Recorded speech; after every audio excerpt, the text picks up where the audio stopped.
para pendengar, pemirsa, pemerhati Radio Ampel Lintah, TV Ampel Lintah dimanapun Anda berada.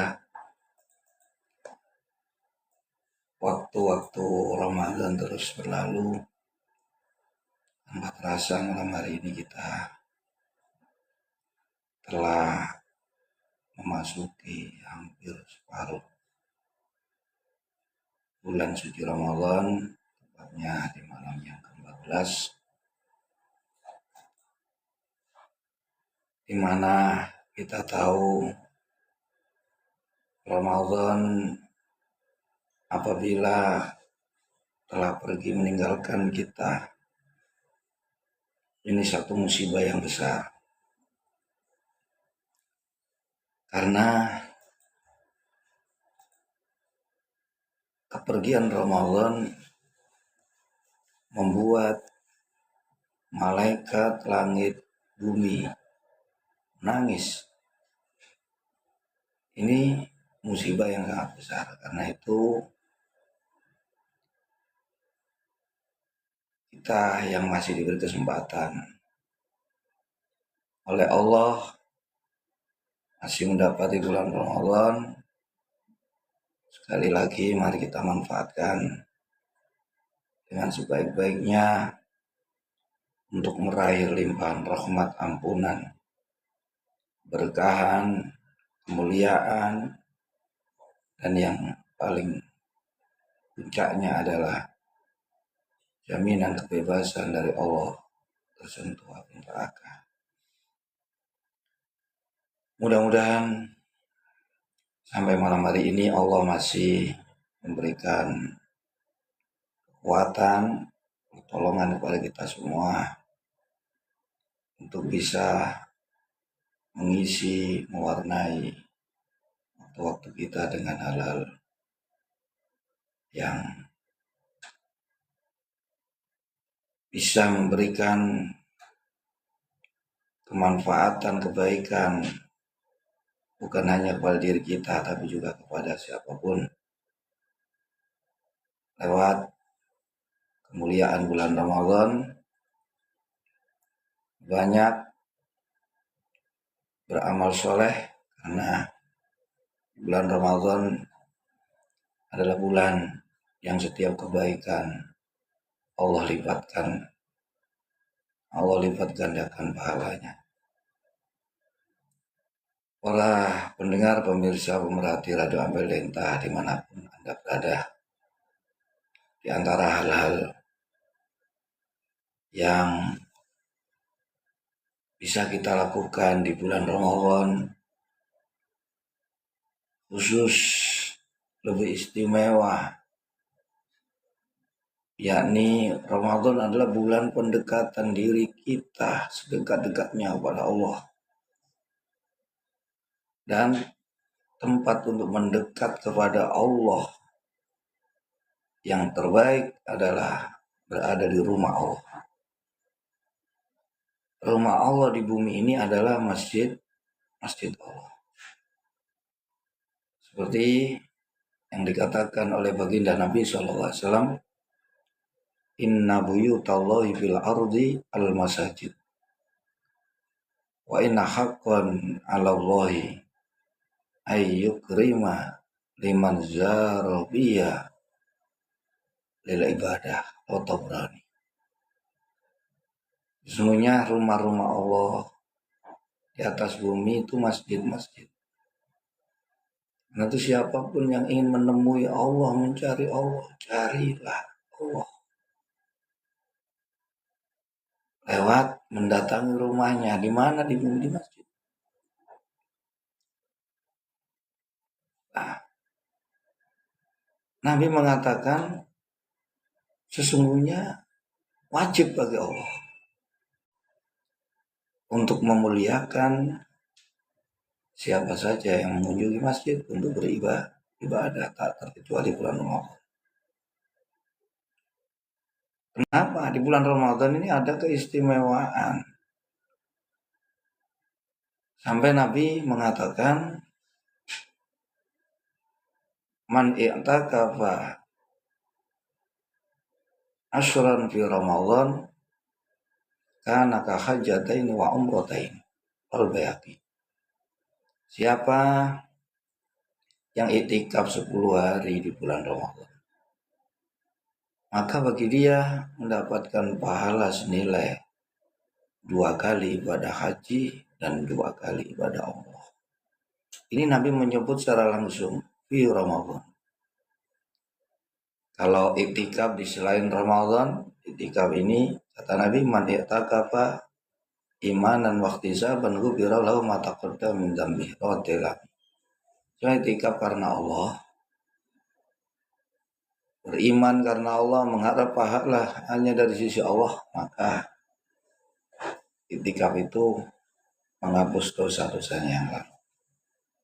Dalam hadis lain, man i'takafa yauman ibtigha amrullah ja'alallahu bainahu wa bainan nar salasa khanadik ab'ada mimma minal khafiqaini. Siapa yang iktikaf 1 hari karena mencari ridha Allah, maka Allah akan jadikan antara dia dengan neraka diberikan jarak 3 parit, yang 3 parit ini lebih jauh jaraknya daripada ufuk barat dan ufuk timur. Nah, di sini artinya orang yang ahli iktikaf itu dijauhkan dari tersentuh api neraka. Ini di luar Ramadan, tapi kalau di dalam Ramadan ada nilai plus, yakni dinilai seperti ibadah haji dan umrah. Karena itu ibadah-ibadah yang utama di dalam bulan Ramadan diantaranya adalah iktikaf di masjid. Terlebih itu di 10 hari yang terakhir. Ini telah dicontohkan oleh baginda Nabi SAW. Beliau tidak pernah absen untuk iktikaf di masjid di 10 hari yang terakhir. Karena itu, saudaraku yang seiman dimanapun Anda berada, di dalam iktikaf ini juga ada adab-adab. Kita harus menjaga kebersihan, kita harus menjaga kerapian diri kita. Kita harus berbanyak beribadah di dalam masjid, bukan hanya berdiam, tapi bisa dengan berzikir, berdoa. Kita tahu di antara amalan-amalan utama di dalam bulan Ramadan adalah memperbanyak berzikir, berdoa, beristighfar, baca Quran, berselawat. Ini sangat dianjurkan di dalam bulan Ramadan. Ini kenapa? Karena zikir di sini, diamnya orang puasa saja dihitung zikir, apalagi zikirnya. Dalam satu hadis jelas Nabi mengatakan, riwayat Imam At-Tabrani, zakirullahi fi Ramadan maghfurun lah, wasailullahi fi la yakhib. Orang yang berzikir di bulan Ramadan itu dosanya pasti diampuni. Dan orang yang meminta di dalam bulan Ramadan, dia tidak akan kecewa, dia tidak akan rugi, artinya pasti diberi oleh Allah. Ini termasuk waktu mustajab. Wa du'a'u mustajab. Apalagi di waktu-waktu yang tertentu, seperti waktu antara azan iqomah, seperti di sepertiga malam yang terakhir, seperti di waktu sahur, seperti saat berbuka, seperti saat ada hujan turun, seperti saat kita sujud di dalam sholat. Ini waktu-waktu yang termasuk mustajab doa. Di luar Ramadan, di dalam Ramadan lebih mustajab lagi.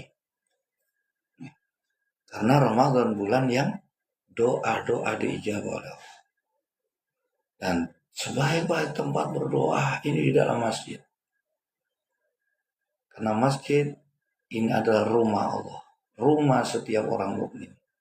Al-masjid baitu kulli mukmin. Kata Nabi, masjid adalah rumah bagi setiap orang mukmin. Rumah ini tempat tinggal. Rumah ini tempat yang favorit bahasanya sekarang bagi orang mukmin, bukan warung, bukan jalan, bukan mall. Ya, kalau orang mukmin ini tempat favoritnya di masjid, apalagi di sini Masjid Ampel. Nah, itu favorit di Surabaya. Dan meskipun segi pahala kita tahu seperti keterangan Nabi yang punya keistimewaan di antara masjid-masjid yang dari muka bumi hanya 3 masjid. Masjidil Haram, Masjid Nabawi, dan Masjidil Aqsa. Namun yang menjadi pembeda itu adalah pendiri daripada masjid. Ini mungkin yang harus kita cari. Ada masjidnya yang membangun para wali, ada yang membangun orang. Ini yang menjadi keberkahannya yang berbeda di sini. Bukan masalah fadilah. Kalau fadilahnya yang ada fadilah, kelebihan, keutamaan ya hanya 3 masjid ini. Keberkahan ini yang berbeda. Karena melihat dari siapa yang membangun. Nah, mungkin kita tahu di Masjid Ampel ini adalah masjid yang membangun seorang wali Allah, yaitu Raden Ahmad rahmatullah. Ini yang dicari keberkahan dari orang-orang yang alim, orang-orang dekat dengan Allah. Nah, itu dimanapun, meskipun tidak di Ampel, dimanapun di masjid ini tempat yang istimewa, tempat yang setiap doa dalam satu hadis dijawab oleh Allah, tempat mendekatkan diri kepada Allah sedekat-dekatnya. Ini adalah masjid. Khairul biqa masajiduka wa syarrul biqa aswaquha. Sebaik-baik tempat itu adalah masjid. Seburuk-buruk tempat adalah pasar. Nah, di sini memang boleh kita berdoa di mana ibadah yang tersuci. Ini adalah satu kemurahan, satu kelebihan yang diberikan Allah kepada Nabi dan umatnya yang tidak diberikan kepada Nabi dan umat sebelum Rasul.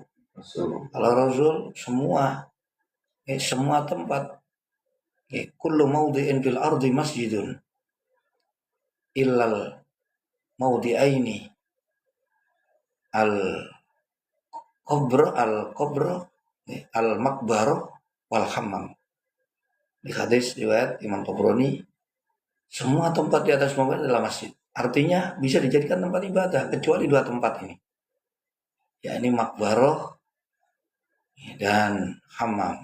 Hammam ini toilet. Nah, di sini yang diambil dalil asal suci ada apa-apa. Kita sholat di makbaroh, tempatnya suci. Di toilet kalau kita suci, tempat pemandian, it's okay. Cuman di sini makanya para ulama di sini ilah ini mengandung hukum makruh, bukan haram. Bukan haram. Termasuk di kandang, sholat itu asal suci, tidak apa-apa. Beda dengan umat-umat dahulu. Sholat harus di tempat yang memang dibangun untuk sholat. Tapi kita tidak, dimanapun Anda berada. Karena itu ketika kamu mendapati masuk waktu sholatlah kita diberikan kemurahan dimanapun kita berada. Kalau Anda disuruh sholat di masjid, ketika masuk jalan, mungkin kalau nggak ada rest area bingung juga. Wah, mesti cari. Kita kan bebas. Asal tempat itu suci. Nah, sedangkan iktikaf ini harus di masjid. Lah kalau di musola, ya jadikan masjid dulu. Lo boleh. Apakah masjid harus dipakai sholat Jumat? Tidak.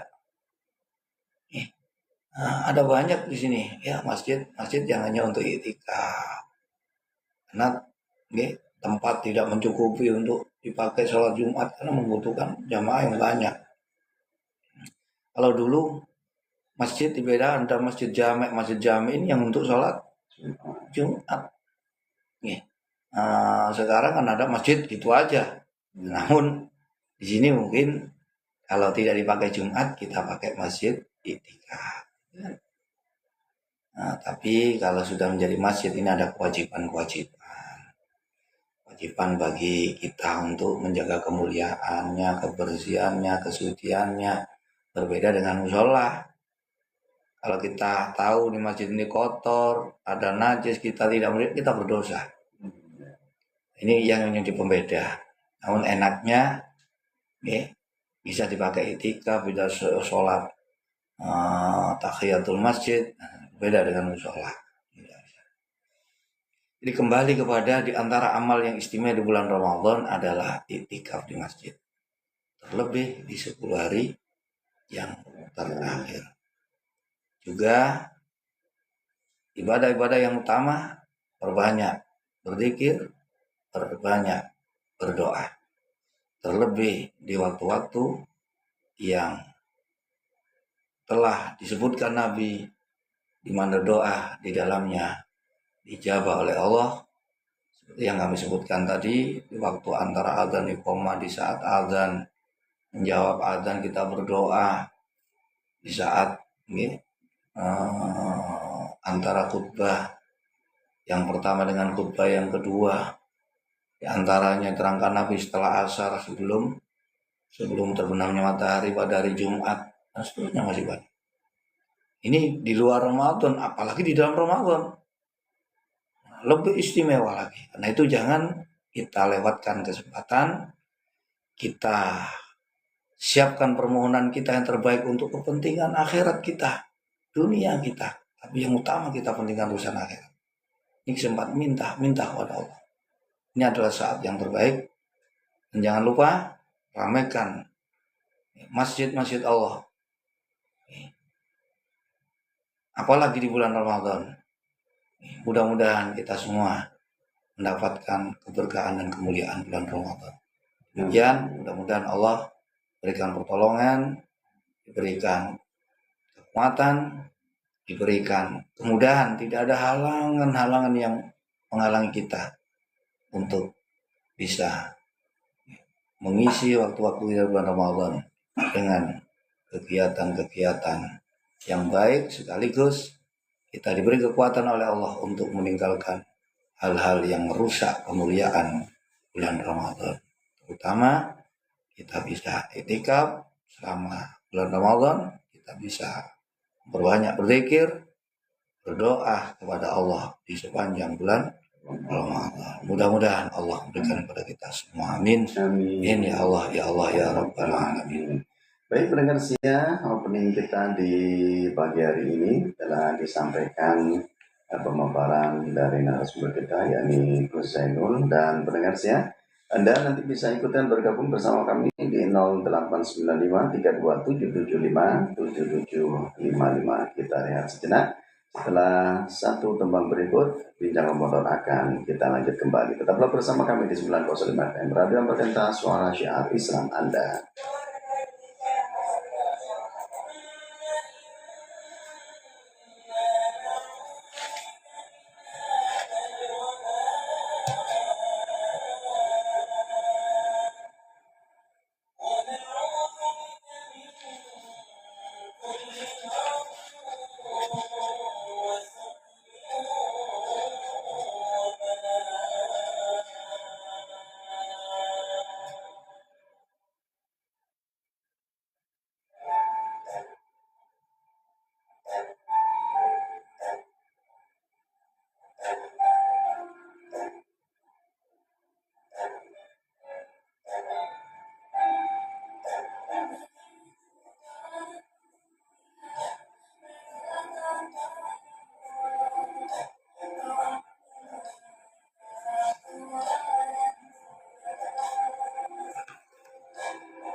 Baik pendengar setia 90,5 FM dan pemirsa TV Ampelenta yang dirahmati Allah, kembali di Bincang Ramadan bersama Gus Zainul.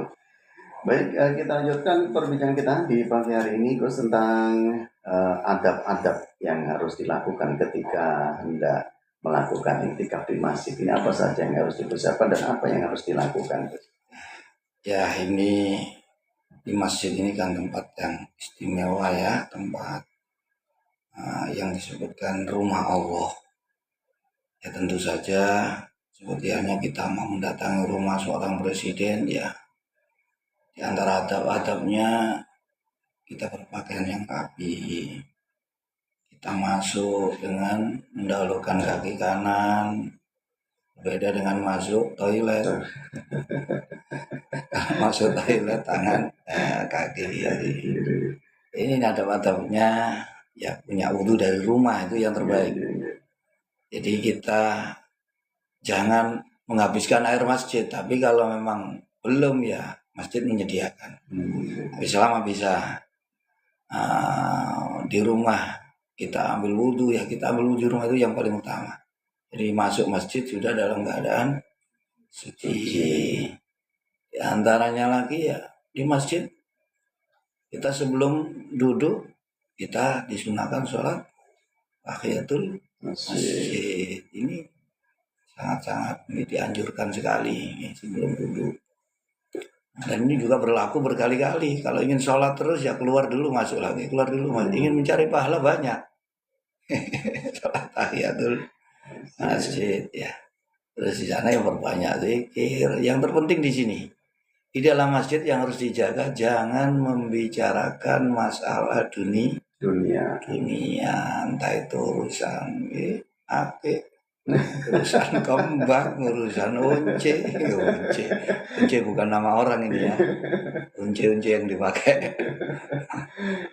Karena ada satu hadis peringatan dari Nabi, man takallama bi kalami dunya bil masjid akhbatallahu amalahu arba'ina sana. Siapa yang berbicara urusan dunia di dalam masjid, Allah akan hapuskan pahala amal baiknya selama 40 tahun, tidak sedikit ini. Ini yang perlu dihati-hati karena tidak sedikit. Banyak sekali kalau sudah masuk di masjid, padahal masjid ini bukan tempat untuk membahas seperti itu. Untuk berzikir fi buyutin azinallahu an turfa'a wa yuzkara, tempat untuk meninggikan Allah, tempat untuk menyebut-nyebut asma Allah, tempat untuk mensucikan Allah. Yang terutama, yang paling utama di masjid sholat, kemudian ya baca Quran, kemudian berzikir. Kalau kita belum ya ngopi, keluar dulu masuk lagi. Ya ini adab-adabnya, masalahnya jaga kebersihan, jangan sampai ada kita meninggalkan kotoran, apalagi saya membuat najis secara sengaja, ini berdosa. Jadi orang yang apalagi sampai berbicara kotor, ini berbicara masalah dunia saja 40 tahun amal baiknya dihapuskan oleh Allah. Apalagi sampai berdusta, menggibah, kan seringkali seperti itu. Nah ini ada satu hadis, innal malaikata yakrahuna minal mutakallimna fil masjid bi kalamil lahwi wal jawri. Sungguh malaikat itu benci, murka, geding ngambil uang nang masjid ngomong sing diomong boten guna, bilahwi, guyon, wal jawri, ngomong maksiat wajud. Ya ini yang perlu dihati-hati. Terus diupayakan ketika masuk masjid jangan langsung duduk, tapi sholatlah sunnah tahiyatul masjid. Nah ini anjuran juga dari baginda Nabi, idza dakhala ahadukum al masjid fala yajlis hatta yusalli raka'atain. Apabila salah seorang di antara kalian masuk masjid, fala yajlis, jangan langsung duduk. Duduklah setelah kamu hatta yusalli raka'atain, hanya 2 rakaat. Ini sebagai penghormatan terhadap tempat sebaik-baik tempat penghormatan terhadap Allah. Wa annal masajid lillah fala tad'u ma'allahi ahada. Masjid di situ hanya untuk ibadah, hanya untuk mengingat Allah. Ya. Jadi ini masalah yang sering kita lupa laleh, yang biasanya banyak omongnya. Tolong hati-hati ketika di masjid, saling mengingatkan. Ya. Ini termasuk juga mengkonsumsi makanan, Gus. Kan biasanya kadang-kadang, apalagi sekarang ya lagi tadarus, biasanya kan disediakan makanan dan sebagainya. Boleh, kalau makan boleh, Bang. Yang terpenting jaga kebersihan, jangan mengotori. Nah, terus gimana kalau ada kotoran? Jangan dibuang di situ, buang di kesak sampean. Harus ditempatin ya, yang terus jaga kehormatan, kemuliaan, kebersihan. Kalau lapar ya makan di situ, mau nginep di situ kan monggo, tapi yang terpenting kebersihan. Tetap menjaga kebersihan. Nah, kemudian begini Gus, ini mohon maaf ini bagi perokok lah ya. Apakah juga karena ada beberapa yang mengatakan bahwa merokok di masjid itu tidak boleh. Ini gimana ini Gus? Iya, karena juga ini menjaga adab masjid itu terkadang ya gandengannya rokok yang bahasa Pak, bukan ilmu yang dibahas ini. Kalau kita membahas ilmu ya dikembalikan kayak seperti kita makan di situ aja. Kalau memang perlu, yang terpenting jaga kebersihan, penting jaga kebersihan. Sekalipun itu rokok terkadang kita pakai rapat kan di situ, ada yang merokok, monggo yang penting jaga kebersihan. Dan jangan sampai membahas perkara-perkara yang bukan masalah umat, bukan masalah yang bermanfaat untuk kepentingan ukhrawi ya. Oke, mboten apa-apa sing penting bersih. Bersih. Ini yang penting ya, seperti makan tadi, kita makan minum monggo nggih. Nah, itu memang diperlukan juga yang terpenting kebersihan. Jaga kemuliaan masjid ya. Nah, itu saja. Terus kemudian ini Gus, kalau orang itu berwudunya di masjid, kemudian adakan sholat sunnah di syukril wudu, apakah didahulukan sholat sunnah syukril wudu dulu ataukah tahiyatul masjidnya? Jadi ada sunnah wudu, ada sholat sunnah ba'dal wudu, ada tahiyatul masjid. Seperti kita masuk masjid mau sholat sunnah qobliyah katakan ya sama seperti itu.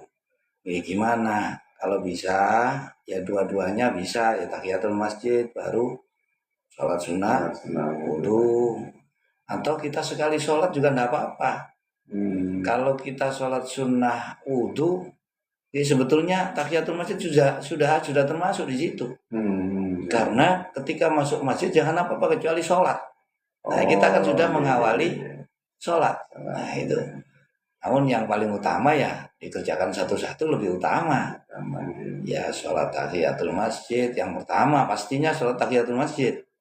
Karena kita pertama kali masuk masjid, kemudian sholat sunnah wudu seperti tadi.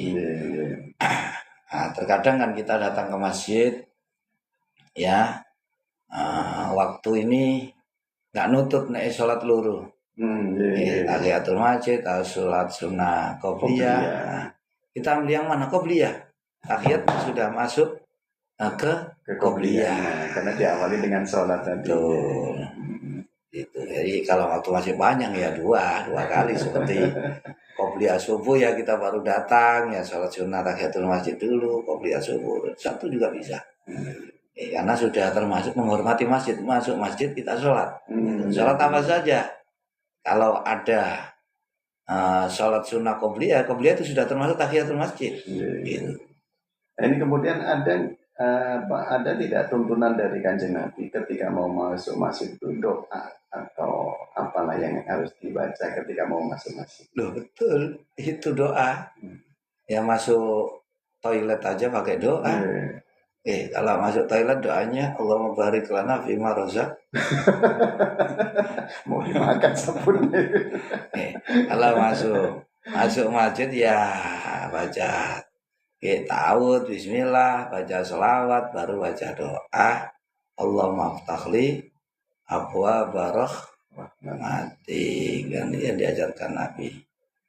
Ada yang mengajarkan Allahumma antas salam, Hayna rabbana bisalam adkhilnal jannata darussalam tabarak rabbana ta'alait Allahumma ftahli abwa rahmatil. Baik Gus, ini kemudian masalah adab ini yang memang kadang-kadang seringkali kita dapati, terutama mohon maaf ini di kalangan kaum hawa, gen terkuat di dunia. Kadang-kadang itu berangkat dari rumah, mukenanya belum dipakai. Nah, kemudian masuk ke masjid dalam keadaan, ya mohon maaf, kadang-kadang pakaian yang dipakai ini tidak menutup aurat. Ya, itu kan auratnya saja sudah dibuka, tentunya dia sudah berdosa. Tapi tadi ada masuk masjid, kita harus jaga dalam pakaian, ya, menutupi aurat seperti itu tadi. Ya, sebaiknya ya sebelum masuk masjid sudah tertutup. Jangan masuk masjid baru dipakai di dalam, ini kan itu tadi ada kita seperti masuk istana negara membawa seperangkat alat sholat, pakaian jas tapi dipakai di dalam. Nah, ini kan seperti itulah. Ini himbauan untuk para muslimah. Jadi ingat ini rumahnya siapa? Allah, zat yang maha besar, yang menciptakan langit, bumi, matahari, bulan, bintang. Betapa maha kuasanya Allah. Ini yang harus kita tanamkan dalam hati kita, agar kita juga bisa memuliakan tempatnya Allah. Baik, sebelum kita lanjut kembali bincang kita di pagi hari ini, Gus, ada yang sudah bergabung ini nampaknya. Ada dari Mbak Inge yang ada di Kapas Baru. Assalamualaikum warahmatullahi wabarakatuh. Waalaikumsalam warahmatullahi wabarakatuh. Semoga Gus Zainul dan Ustaz Salamnya senantiasa diberi kesehatan. Amin. Amin ya Rabb. Izin mau tanya Gus, apakah sholat tarawih yang tidak rapat itu membuat semua jamaah tidak sah sholatnya? Karena di musola di tempat dia ini beberapa ibu-ibu sukanya dekat kipas angin. Itu sementara di tempat yang lainnya di sebelahnya masih kosong. Ini gimana ini Gus? Tentang meluruskan, merapatkan sholat ini adalah kesempurnaan. Ya, bukan sampai menjadi batal dan sahnya sholat. Jadi memang yang utama, yang sempurna itu memang rapat, ya berbaris, lurus. Lurus di sini adalah dilihat dari telamaan kaki belakang ya, yang diluruskan. Tungkak ya, bahasa Inggrisnya tungkak. Nah itu. Nah, yang makanya ini kelebihan daripada umat kita ini adalah kita sholat berbaris rapi-rapat. Berbeda dengan umat dahulu. Sholat ini diantara hal-hal yang diberikan Allah kepada baginda Nabi yang tidak diberikan kepada nabi-nabi sebelumnya. Antaranya masalah sholat yang berbaris seperti kasufufin, seperti berbarisnya para malaikat. Kalau umat-umat dahulu, selain sholat harus di tempat yang memang disiapkan untuk sholat, tapi juga tidak ada syariat berbaris, makanya berpencar terserah. Tapi kita tidak seperti itu. Ini yang membedakan kita dengan umat dahulu. Nah, jadi kita berbaris itu, ini adalah salah satu pemberian khusus yang tidak Allah berikan kepada umat-umat kita sebelum kita.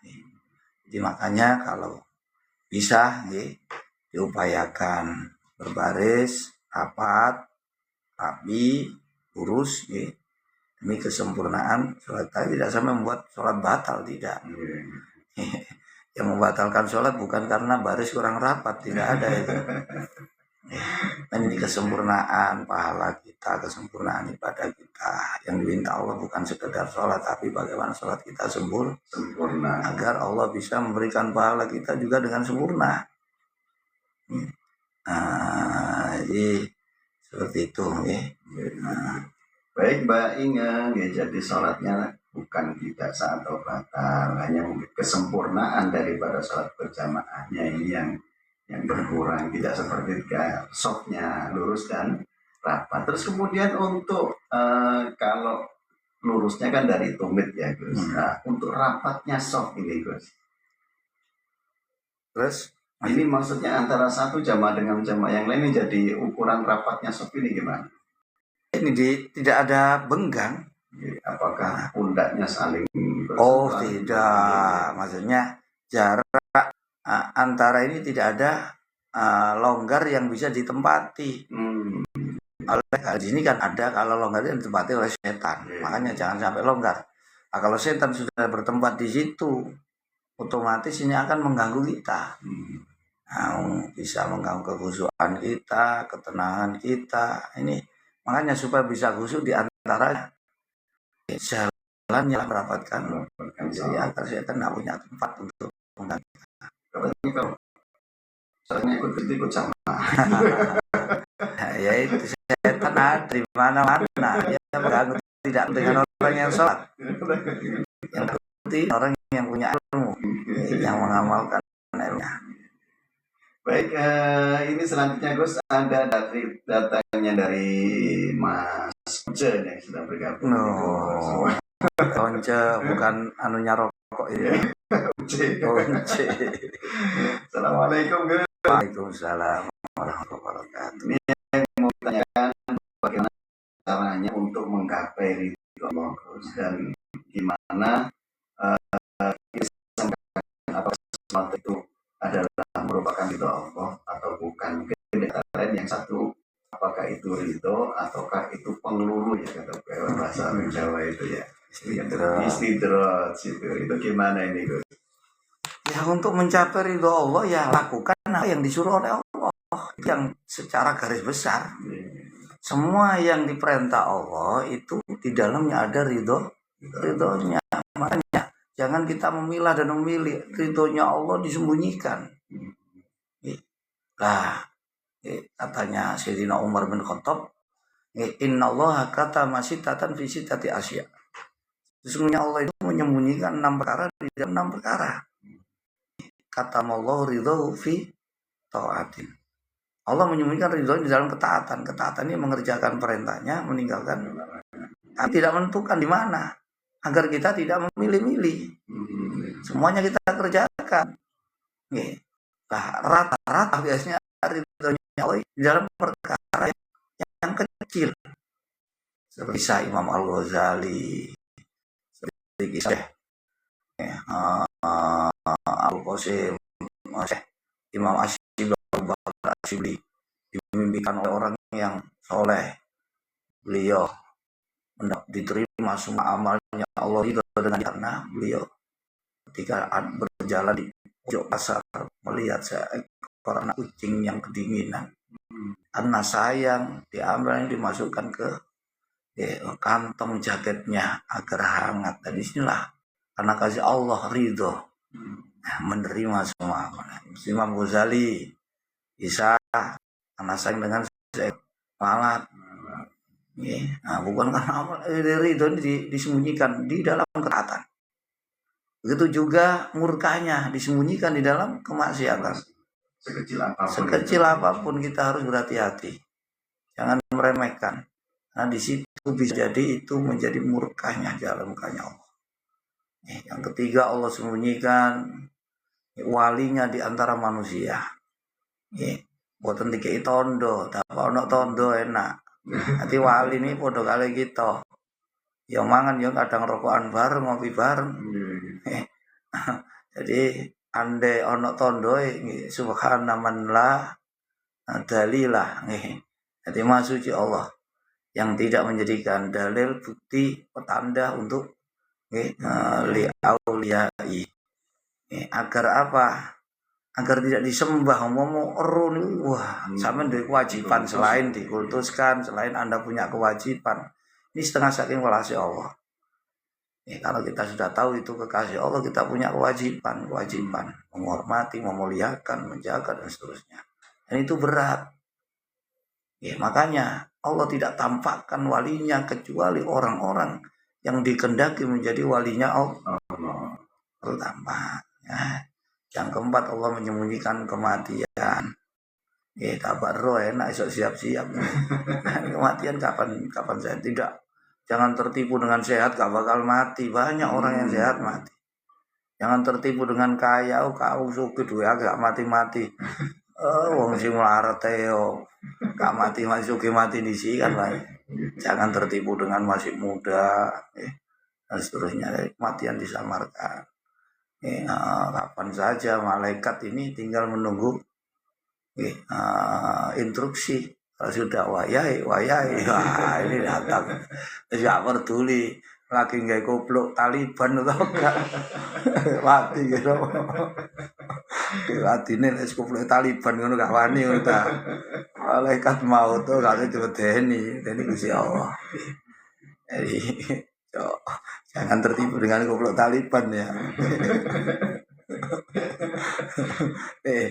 Yang keempat yang disembunyikan Allah itu adalah Allah menyembunyikan Lailatul Qadar di dalam bulan Ramadan.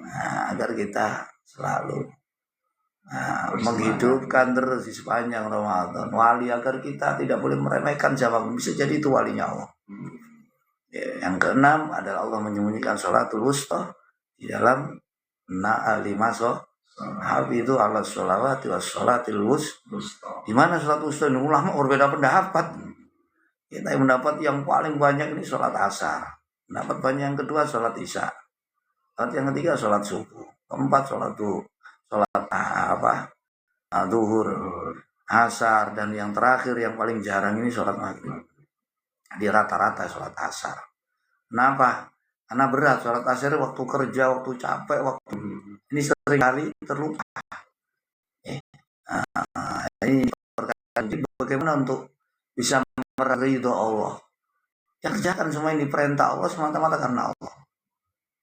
Tidak pandang bulu kali itu perintah kerjakan. Sekecil apapun kalau yang terpisah-pisah ya seperti ridhollahi fi ridhol walidain. Dalam hadis lain Allah ridhonya itu ada di dalam senangnya orang fakir cari ridha wong marah seneng ambek sampean kita dari Allah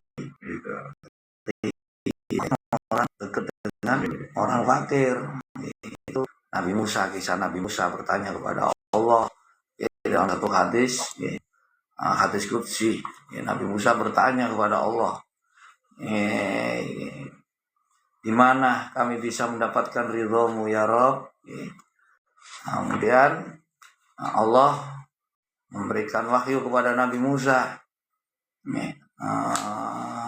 cari ridhoku di antara hamba-hambaku yang fakir, miskin. Kalau mereka senang, disitulah aku berikan ridho kepada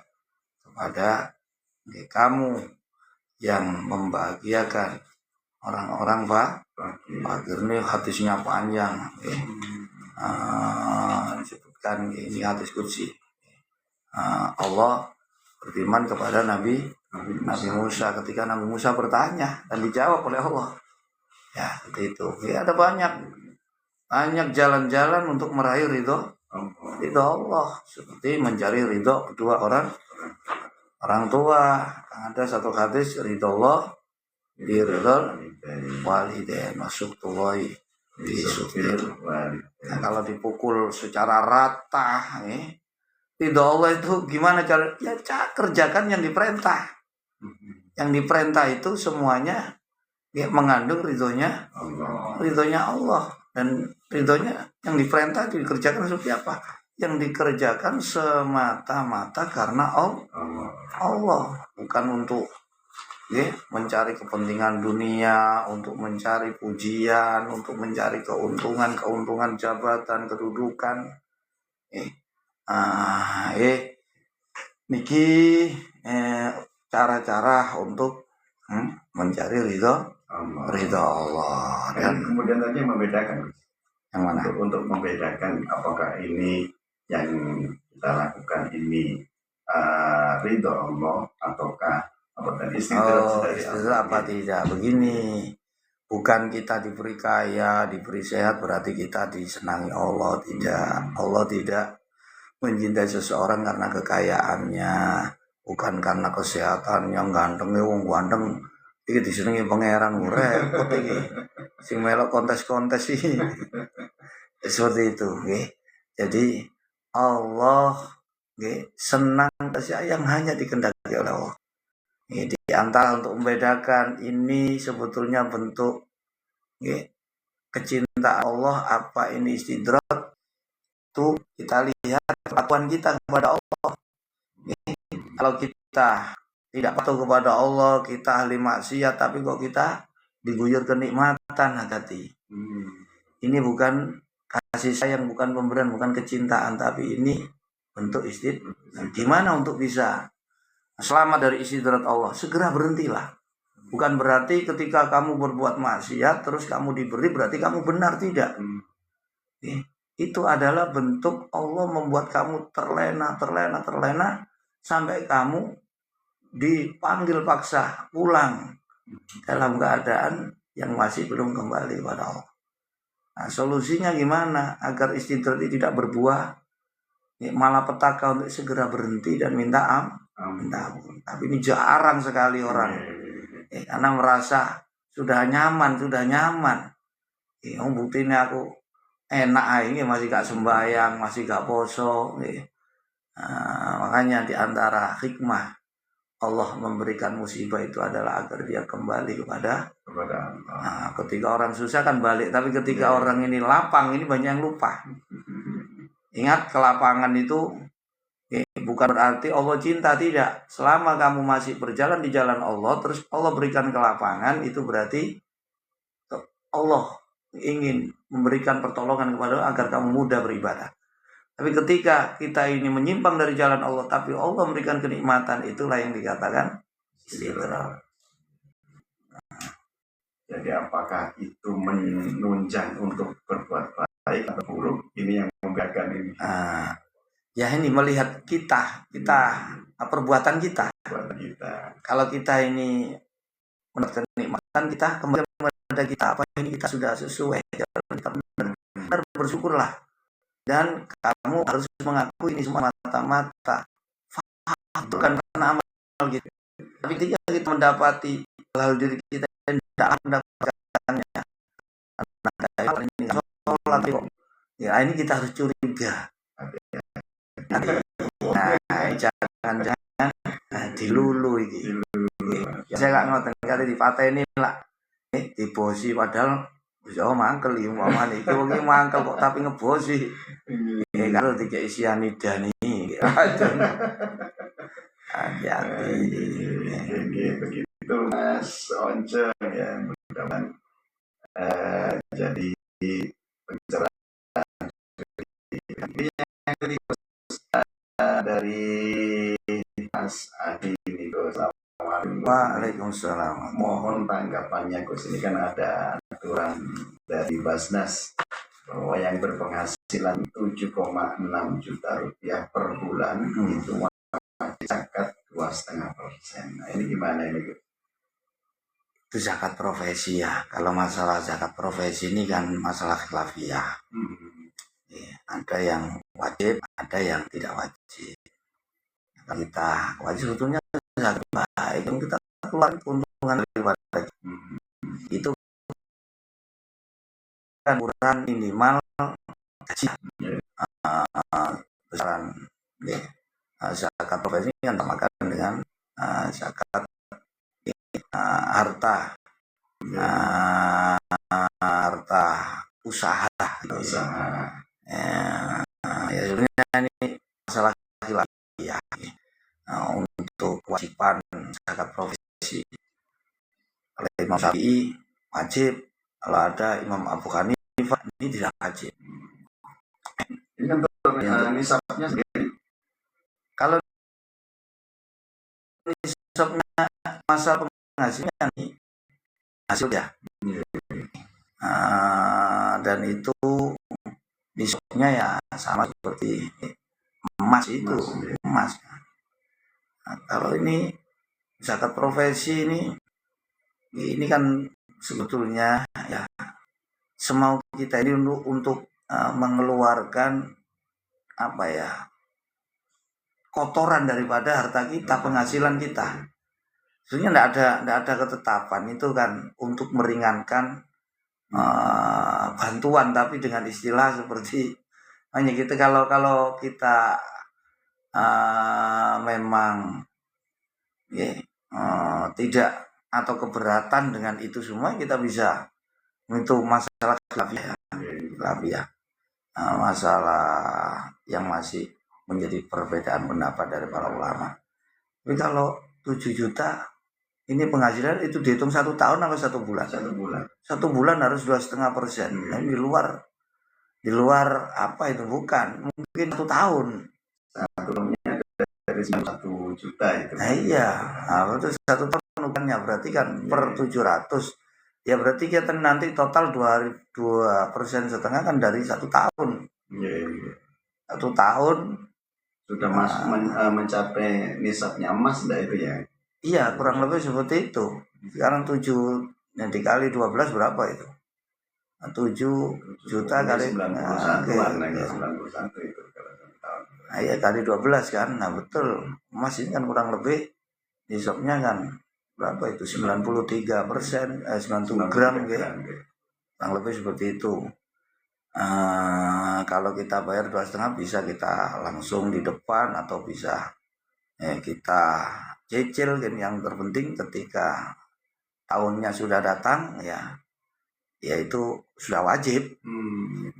Kan haul ada setahunnya.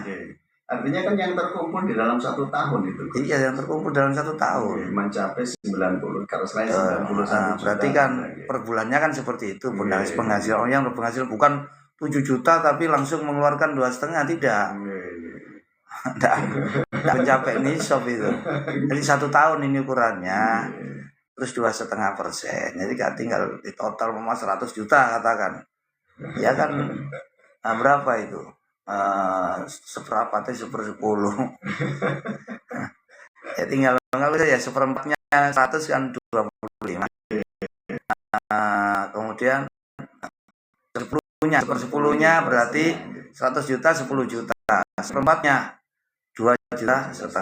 Kalau 100 juta ya itu 2,5 juta. Kalau 7 juta diambil 2,5 1 bulan ya nggak cukup sampean kayak kebutuhan. Itu 1 tahun ya, di 1 tahun. Itu nisabnya sama seperti emas. Cuma di sini penerapannya kita tidak tahu ini apakah memang khusus untuk pegawai negeri yang langsung dipotong atau gimana ini ya penerapannya ini. Tapi untuk 1 tahun itu 1 tahun, bukan 1 gaji. Keterangannya itu di situ 7,5 juta itu misalnya 2,5%. Pokok 1 bulan. Iya betul kan, tapi untuk 1 tahun. Misalnya kalau 7 juta misalnya, ini kan gajinya tetap soalnya kayak negeri kan. Jadi kalau 7 juta kan 2,5%-nya berapa? Ya, ketemunya ya kan nanti di total selama 1 tahun ya ketemunya 2,5 juta. Apakah itu kemudian tidak diambil dari pengeluaran juga, Gus? Artinya dari 7 juta itu kan dalam setiap bulannya ada pengeluaran yang dikeluarkan untuk kebutuhan. Enggak, kalau emas ini kan seperti harta tetap. Ya. Harta tetap itu hanya zakat profesi ini masalah khilafiyah.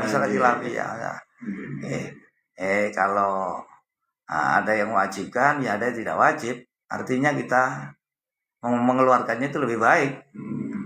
Lagian zakat ini kan bukan tambah membuat harta kita berkurang, tapi juga bertambah. Ya, tapi yang repot ini kan pemaksaan yang dipaksakan ini yang tidak boleh langsung dipotong ini. Tapi ya seperti itu. Kalau tidak dipotong ya berat orang.